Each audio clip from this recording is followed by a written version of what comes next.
Tikman natin. Ayan, yummy. Harap.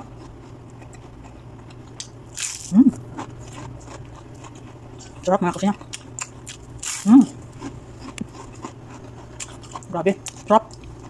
So guys, for today's video is magluluto tayo ng fried onion. So wala tayong ulam kaya itong uulamin natin ngayon. So meron tayo ditong onion na 5 piraso ito. Hiniwa-hiwa ko lang siya ng maninipis. Ayan. So hindi naman siya gaanong manipis. So i-transfer natin siya dito sa ating malaking mangkok.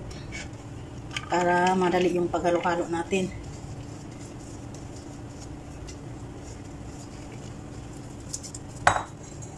Dikit-dikit ko yung iba kasi minamadali ko masakit sa mata kasi.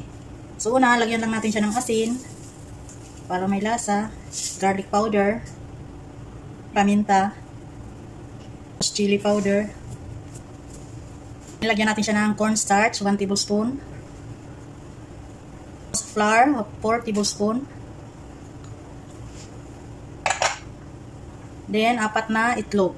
I-mix lang natin siya. Ayan.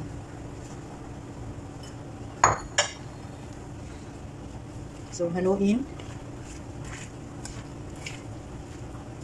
Paraan tayo sa kusina. Kakasawa na yung lagi na lang chicken. Kaya ito naman, marami naman tayong onion dito. Nasisira lang naman kasi hindi natin ubos agad pagluto. Kaya ito gawin natin.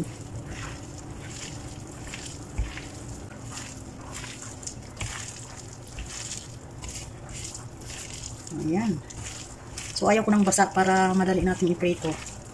Ganito lang ang texture niya. Hindi naman siya dry masyado. Tamang-tama lang. Para mamaya pag-prito ay damputin lang natin.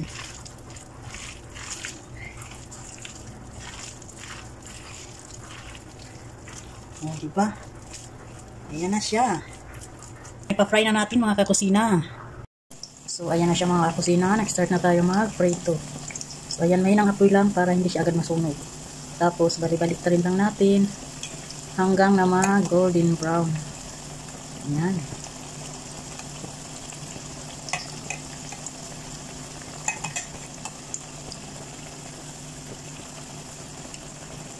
Diba? Sarap. Ayan pa yung ating lulutuin. Diba? Ayan na guys, yung ating naluto. O diba, sarap. Ayan pa yung ating piniprito. Ayan, yummy. Ayan, itong masarap. Pwedeng papakin, pwede ring ulamin. Diba, yummy. Lipat natin. Crispy, crispy.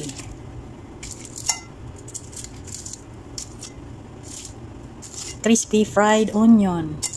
Ayan.